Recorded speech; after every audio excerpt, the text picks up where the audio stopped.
GameBird Classic, how may I help you? Retro Tyler, what's up, man? What?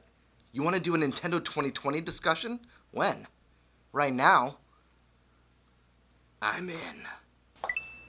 Let's go. Guys, welcome to GameBird Classic. We have a very special episode for you today. I've got my buddy here, Tyler, to talk about Nintendo Switch in 2020 and beyond, their silence, what's been going on, and what they have planned. Tyler, how's it going, man? It's going good. How are you? I'm doing all right. Super excited to do this today. It has been a long time coming, and I'm pretty stoked.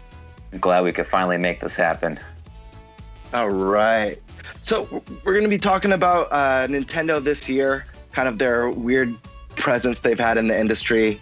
Let's dive right in. Let's get into the kind of lack of Nintendo news. We haven't really had anything big. What are your thoughts on that? Like, how do you feel about their kind of lack of news that they're putting out there?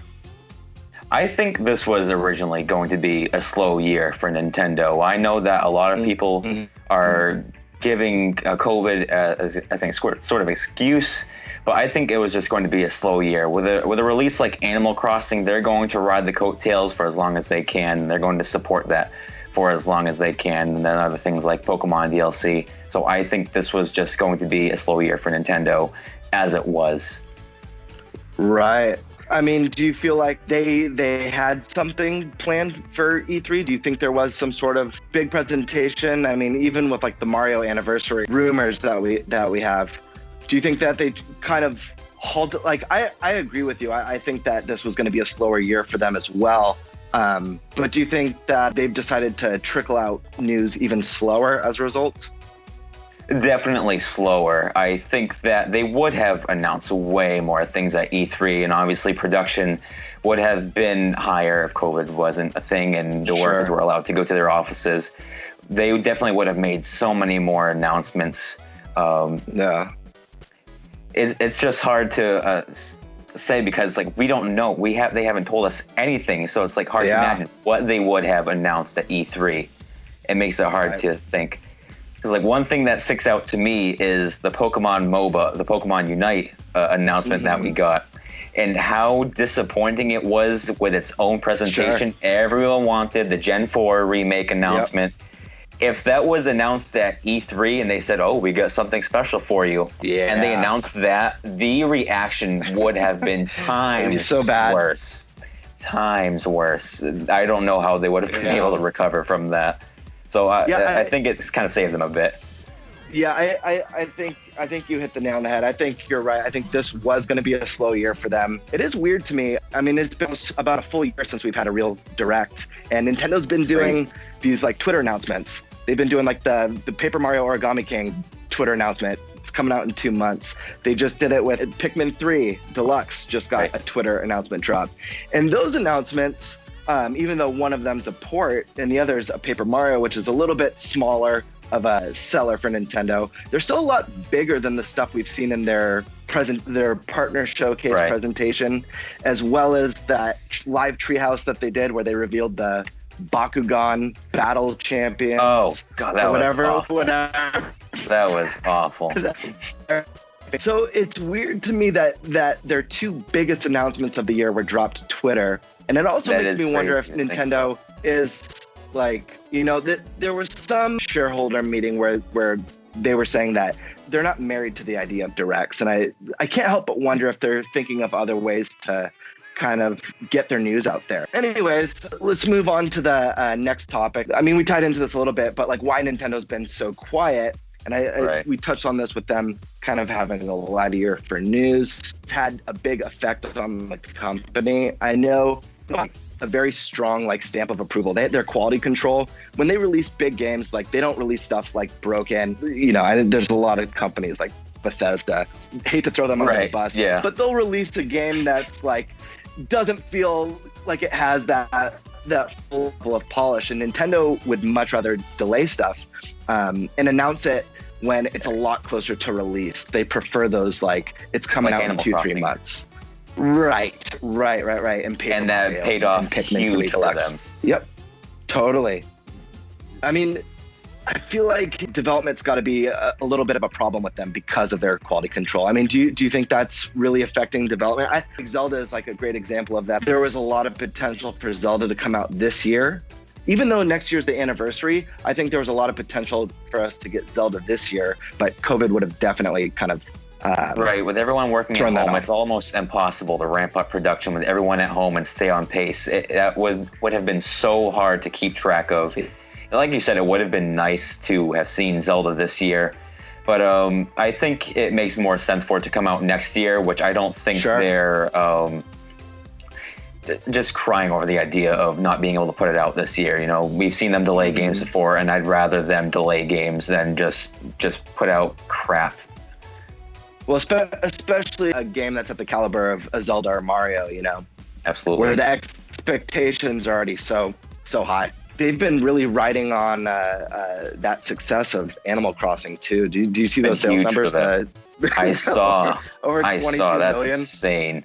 It's insanity. So I mean, Switch it's selling so well right now. They really have room to breathe this year. That they're killing it, even with the lack of announcements.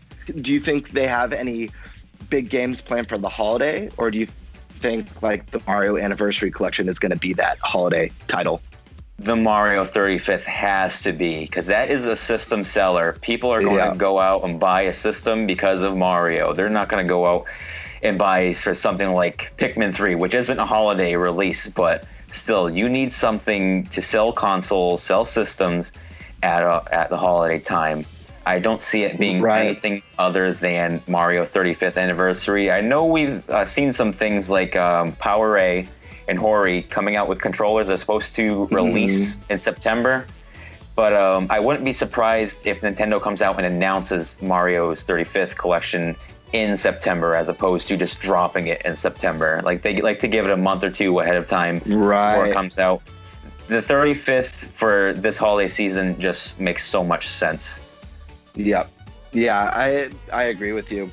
I could see maybe one more like surprise game that we weren't expecting. I'd expect Mario Anniversary at the latest would be a November release, like right in time for holiday season. And I could see maybe one more surprise game for December. I think December is a bit late for the Mario Anniversary. But you're right, just because the controllers are coming out doesn't mean that they need to drop that game right then. There's a lot of rumors surrounding a big direct soon that's going to probably showcase the Mario Anniversary, possibly one that just focuses on that. I don't see why not. I feel like that makes a lot of sense, and I just really want a direct, so it's like I'm kind of just wishing that. We'll take anything at this point. Anything that isn't a direct mini, anything that isn't a partner direct, anything that isn't a Bakugan direct. Right. So how's Nintendo going to compete this holiday, since currently there is no holiday lineup? Xbox Series X and PlayStation 5 like just on the horizon. What do you think it's going to be looking like for Nintendo this holiday? It's going to be tough. I definitely see PS5 and the Switch being the top selling consoles this holiday season. I wouldn't even put Xbox in that conversation because they have nothing at release. Everything that Xbox, Microsoft is coming out with is going to be playable on current gen consoles, so there's no reason to rush out and get a Series X. Biggest thing for Nintendo, as it always has been, as exclusives. They're going to sell a ton of Mario Kart 8. They're going to sell a bunch of Super Mario Odyssey this holiday season. And I really think that they are relying on the 35th to boost sales, because I wouldn't be surprised between the Switch Lite and the original Switch, if they were to compete with the PS5 for sales, because the PS5 is going to be probably $450, $500. It's more cost efficient for families to go out and get their children a Switch instead of a PS5, and especially if the games are more family friendly. I don't really see Nintendo struggling at all this holiday season. It's Nintendo. They're going to have their fans, and they're just going to sell their games. Like I said, Mario Kart 8, that's going to sell huge again. It won't stop selling. Someone needs to stop it. It's getting ridiculous. Right. Dude, Mario Kart is unstoppable. As well as Animal Crossing at this point. Like, just thinking about thinking about how that boost in sales that game is going to get over the holiday. Especially, I'm sure there's going to be some sort of holiday bundles that they do, as long as they have like their manufacturing in check and stock is good. Yeah. I'm not sure how it is out where you are, but out here I've had multiple people hit me up, like old coworkers or old friends, like, dude, I'm trying to get a Switch. I can't find one anywhere. The only ones online are like $600 right now. I'm like, yes. I had to tell one of my buddies, because he was going to spend like $500 on one. And I was like, dude, don't do it. You're going to find one. He's like, dude, I'm so desperate. I'm like, don't do it. You're getting ripped off. You're going to get one for $300. Yeah. But yeah, I think the Switch is in a really good place right now. I really don't see them having an issue this holiday with the onset of PS5 and Xbox Series X. I actually think those two consoles are going to be a tough sell right now. I know people are really excited, and I do expect the PlayStation 5 to do really well. I'd like to see Xbox do really well also, but the thing is given like the current circumstances, a lot of people are really strapped for cash. I'm sure Halo just got delayed, that's the big Xbox Series X. That's a big hit. Xbox Series X launch game. Xbox like has to rely right now on Game Pass and their xCloud as like the big draw. But a lot of those Xbox Series X games are going to be playable on Xbox One X for like the first year. So there's not a lot of motive for people to jump right into the Series X right now, which is a bummer for Microsoft. Sony people are going to buy. You know, Sony's got fantastic exclusives. I think they're going to do okay. But the thing is, like I said, we're in a pandemic right now. People are and strapped for cash. And at the end of the day, the Nintendo Switch is going to be that affordable console with a huge library and the promise of awesome first-party games coming really soon. And I imagine that both the PlayStation 5 and the Xbox Series X are going to be affected by game delays going into early 2021 as well. It sucks because I feel like this year the ball was really in Nintendo's court as far as that situation goes, because their console's already really popular and already on the market.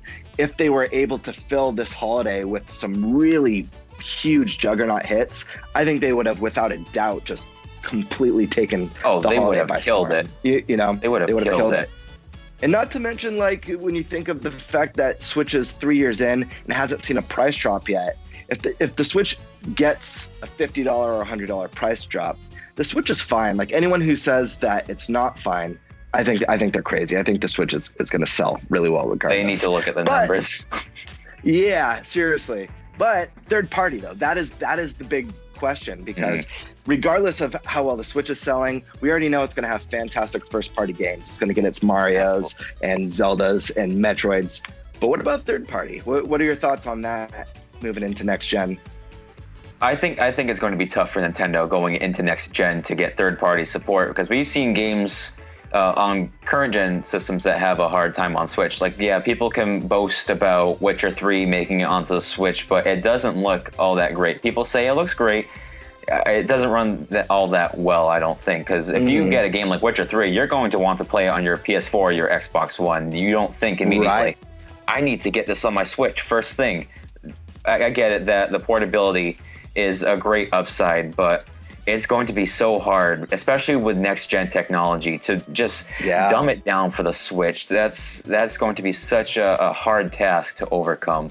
I really don't see a lot of third-party support coming for the Switch once next-gen starts rolling. I think early on in next year, it's going to be fine, at least for like that first half of next year. Right. Because, you know, they're still going to be putting out stuff on PlayStation 4 and Xbox One X. So I think Nintendo's going to be fine for at least till holiday-ish of next year with the third-party stuff. I think what Nintendo needs to do, because they've done a really good job of it in the Switch era, is lending out their IP to third parties to get other companies to make games on their console. Kind of like what they did with Ubisoft and Mario Rabbids Kingdom Battle, or Starlink Battle for Atlas with the Star Fox content that was exclusive to the Switch. Crypto the Necromancer, like that was a great game. Yeah. Oh man, that soundtrack is so awesome. Fantastic. It's so good. But yes, stuff like that, lending out, it blows my mind that Fall Guys, the brand new party game that's like taking the world by storm right now, blows my mind that that's not on the Switch. It just seems like that would be such a great, I know the Switch online service is, It's not the best. That's a discussion for another time, though. Yeah, but yep. I could see Fall Guys just being a smash hit on the Switch, and in that store, just throw in some like Mario costumes and Yoshi and Zelda and Metroid costumes. They'd make a fortune. Do you think that a Switch Pro is on the horizon, or do you think that they're going to ride out the Switch until they're ready to do a Switch 2 or whatever the successor to Switch could be? If we do get a Switch revision, I would imagine that would come out next year with the Legend of Zelda 35th anniversary. If we don't get it next year, I really don't see another Switch revision until the Switch 2 or the successor to Switch. It just makes sense to me that if it were to come out next year, we could get beefier Mario games. Not that they are all that beefy to begin with, but just better looking graphics and just better textures. Not that they're crappy or anything, but just seeing Zelda beefed up, Super Mario beefed up, that would look fantastic. So if we don't get it next year, we're 4 or 5 years into the Switch's life cycle next year already. If we don't get it by then, we're just going to have to hold on for the Switch successor to see improved graphics. Yep, you're 100% right.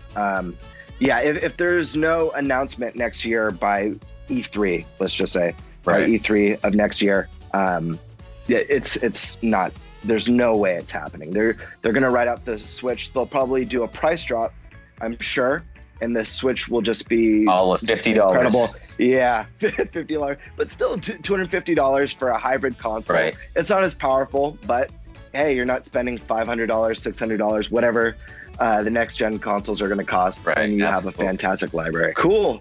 So, I mean, that pretty much covers everything for this year. Do you have any hopes or expectations for next year from them? For next year, I just want a good Legend of Zelda 35th anniversary collection. That's all I want. That's all I'm asking for. I'm not asking for a Switch Pro or a Switch XL. I just want some 35th anniversary Legend of Zelda action. That's all I want from Nintendo next year. I feel you, man. I feel it. Yeah, same here. I want that 35th anniversary of Zelda to be good. I really hope the Skyward Sword rumors are true. I hope we get that. I hope so. Sooner than later. I don't know about you, because I just did a video on that. I'm hoping that there's the option of no motion controls. I'm not sure where you land on that. I don't know. I'm not the biggest fan of motion controls. I remember. Okay, so you're like me. I remember loving it when I was a kid. I loved playing on the Wii when I was a kid. But now I'll sit here and I'll do something and I'm like, oh, that doesn't feel good. So I hope that they make it optional. Same here. Yeah, so Zelda, I have really high hopes for that next year. I'm hoping that by E3 of next year, whatever E3 is next year, if it's, I'm sure it's going to be something digital, if it exists at all. I'm hoping to see like a teaser at least of Metroid, a cinematic teaser. I don't expect that game for 2 years, but just getting a teaser would be nice just because it's been so long. And hell, man, Mario Kart 9, hoping for an announcement next year. I know Mario Kart 8 is still selling gangbusters, so it's likely we won't hear anything, but I don't see why they wouldn't want to get one out in the Switch's life cycle, a new Mario Kart, because that, if any game's going to help them compete against next gen, that game's going to be massive for the hardware. If you had to rate this year for Nintendo, what score out of 10 would you give them, just out of curiosity? 10, I would say a light 6, just because of Animal Crossing. Just because of Animal Crossing and then the hope of the Super Mario 35th anniversary, a light 6. I'm not going to say this was a great year for Nintendo. Doesn't take great eyes to see that. Yeah, man, you're even more forgiving than me. I'm gonna land on a 5.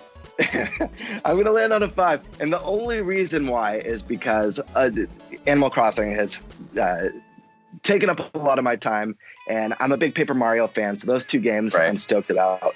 But it's everything that I'm excited about with Nintendo Switch is rumor at this point. Nothing that I'm excited about going forward. Nothing's been confirmed. It's all a rumor. It's all hopes. Confirmed.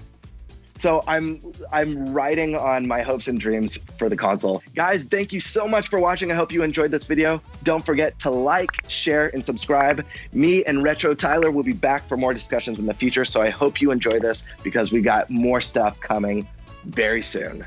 Peace. Catch you all later. What are you doing? I still have tons more videos that you need to check out right now. You can start with this one or this one. Oh, and don't forget to subscribe.